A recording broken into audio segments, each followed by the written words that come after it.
हाँ तो बच्चों, हम लोगों ने अगले दिन देखा था अनाज का भंडारण, इसे किस तरह से करते हैं। तो आज हम लोग का नया टॉपिक है फसल का विकास।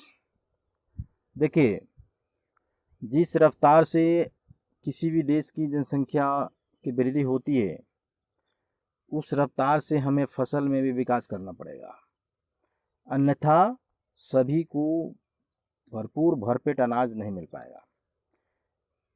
पहले भी बताया जा चुका है कि कोई भी देश के विकास, तेज विकास की रफ्तार जो होती है, उसकी तभी आंकी जाती है जब उसके कृषि का विकास होता है। यानी कृषि का विकास ही देश का विकास प्रथम माना गया है। तो देखो, भारत में 1951 ईस्वी में भारत का कृषि उत्पादन 4.1 करोड़ था।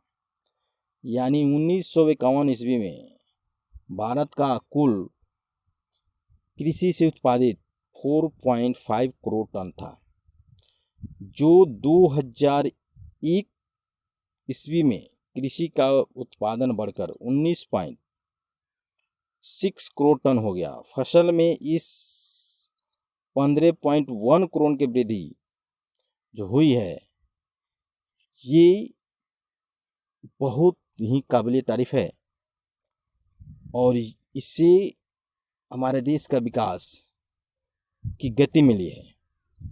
तो क्यों इस तरह से अनाज इतना टन ज़्यादा हुआ? तो इसके कुछ कारण हैं। साइंस रोज रिसर्च करते रहता है। एक टॉपिक है संकरण। देखो भाई, संकरण को हम बहुत ही दिमाग से समझेंगे, ध्यान से उसको सुनेंगे। संकरण जो होता है, जिसको हाइब्रिडाइजेशन कहते हैं, देखिए सारे जीवों में एक तरह के गुण नहीं है।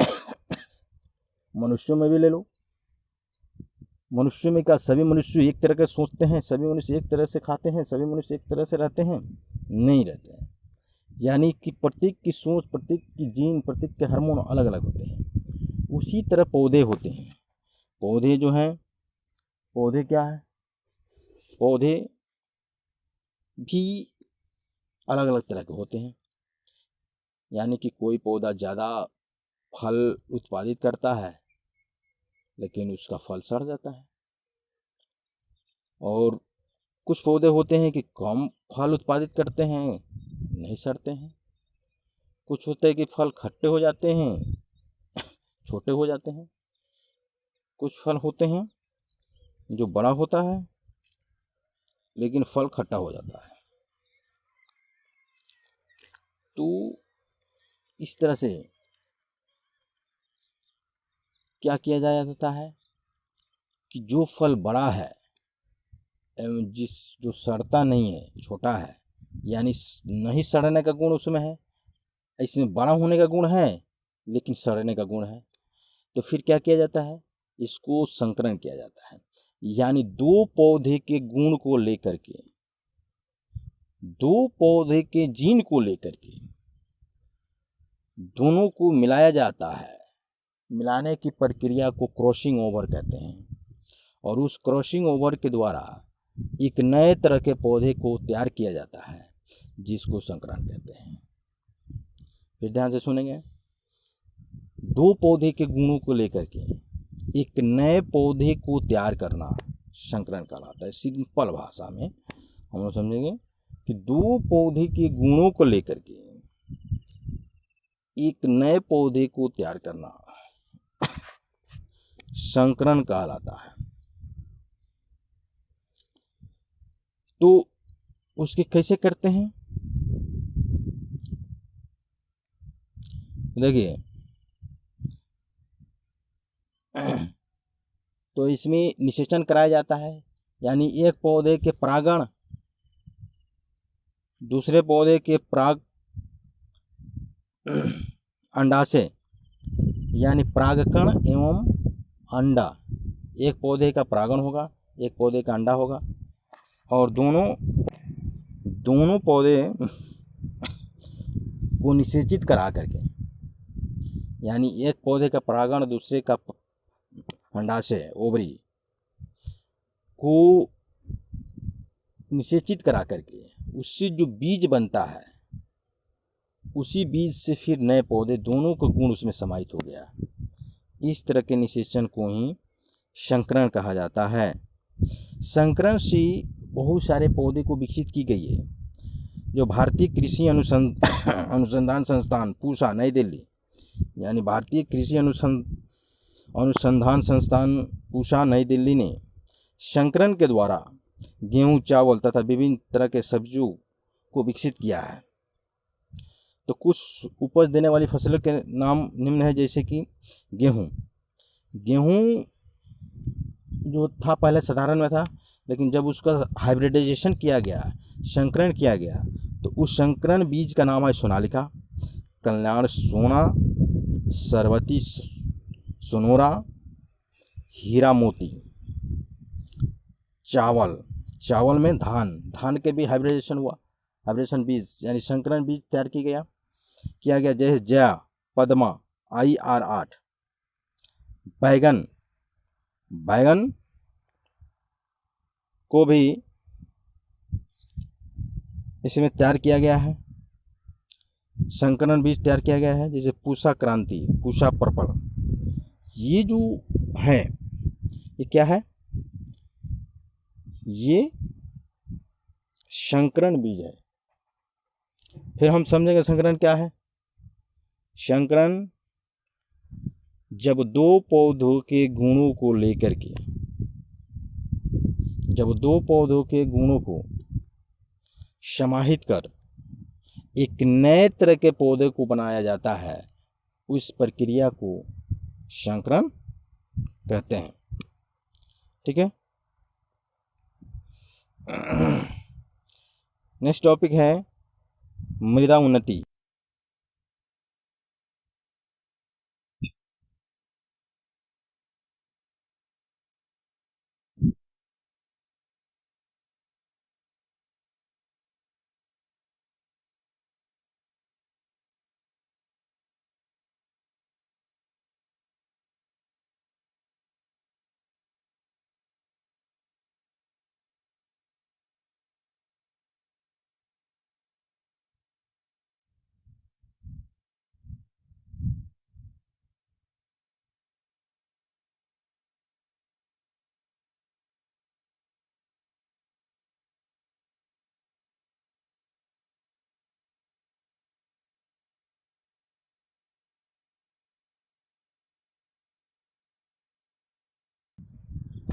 हम लोग को पढ़ना है मृदा उन्नति।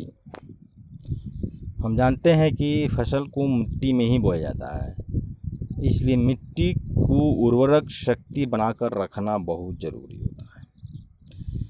मिट्टी में अगर एक ही तरह के फसल बोया जाए तो मिट्टी की उर्वरक शक्ति ख़त्म हो जाती है। इसलिए मिट्टी में अल्टरनेट करके फसल को बोना चाहिए। अल्टरनेट का मतलब है कि इस बार अगर गेहूं बो दिया तो अगले बार धान बोएंगे। लगातार अगर धान नहीं तो लगातार अगर गेहूं बोने से मिट्टी की उर्वरक शक्ति समाप्त हो जाती है। अतः मिट्टी को पोषक तत्वों की पूर्ति करने के लिए जैसे नाइट्रोजन, फास्फोरस और पोटेशियम युक्त खादों एवं उर्वरकों का प्रयोग किया जाता है। यानी मिट्टी में नाइट्रोजन, फास्फोरस और पोटेशियम यदि रहता है तो मिट्टी की उर्वरक शक्ति बरकरार रहती है। तो इसको हम खाद के रूप में दें या उर्वरक के रूप में दें, इसको देना ज़रूरी होता है। खाद एवं उर्वरक के बारे में हम लोग पहले भी जान चुके हैं। खाद यानी जो जानवरों के अपशिष्ट पदार्थों से, पेड़ पौधों के अपशिष्ट पदार्थों के सड़ा करके बनाया जाता है, उसको खाद कहते हैं। और उर्वरक भी पहले बताया जा चुका है, लेकिन यहाँ पर थोड़ा टॉपिक आया है तो रिपीट करते हैं कि उर्वरक जो है एक रासायनिक खाद्य पदार्थ है। इसमें विभिन्न तरह के रसायन को मिला करके फैक्ट्रियों में बनाया जाता है। तो उसको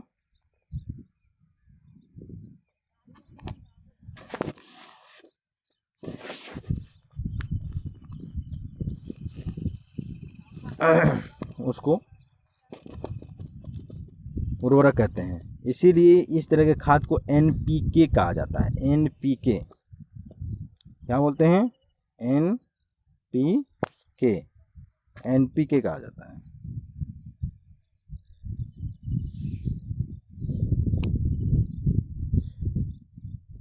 देखो नेक्स्ट टॉपिक है पीड़क जीवों तथा खरपतवारों से सुरक्षा। देखिए फसल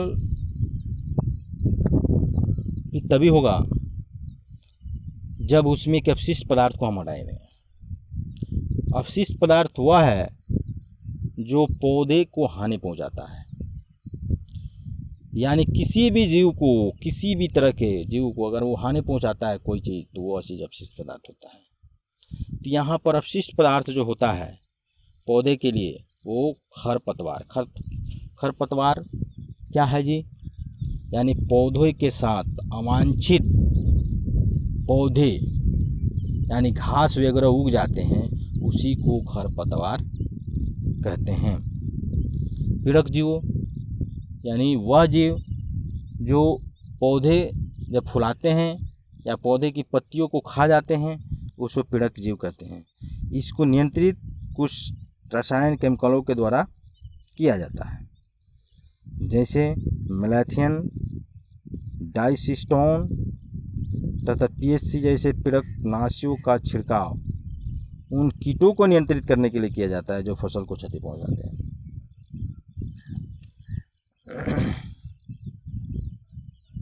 कहता है क्योंकि अधिकतर रसायन उपयोगी तथा हानिकारक कीटों के बीच के अंतर नहीं कर पाते हैं तथा उनके विपरीत प्रभावी होते हैं।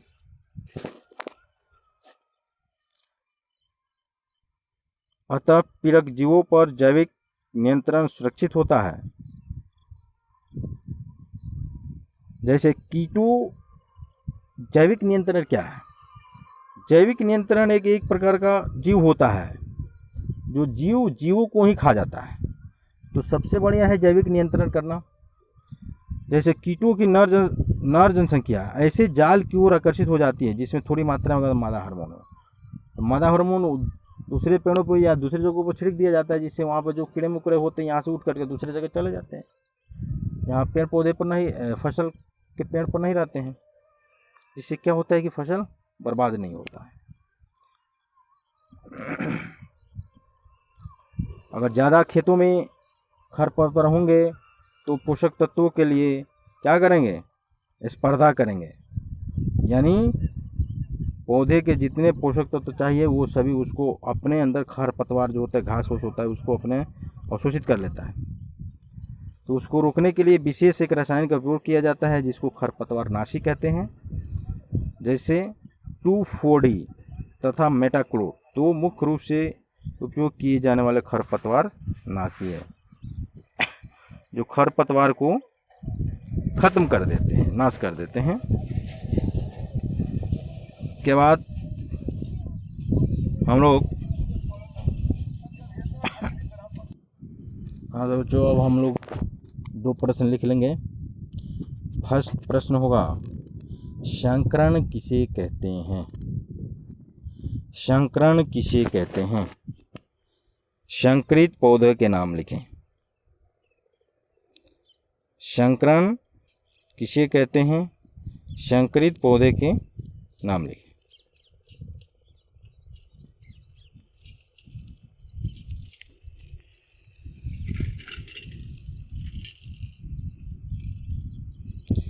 नेक्स्ट क्वेश्चन है मिट्टी की उर्वरक शक्ति बनाए रखने के लिए किन किन पोषक तत्वों की जरूरत होती है? मिट्टी की उर्वरक शक्ति बनाए रखने के लिए किन किन पोषक तत्वों की जरूरत होती है। Thank you.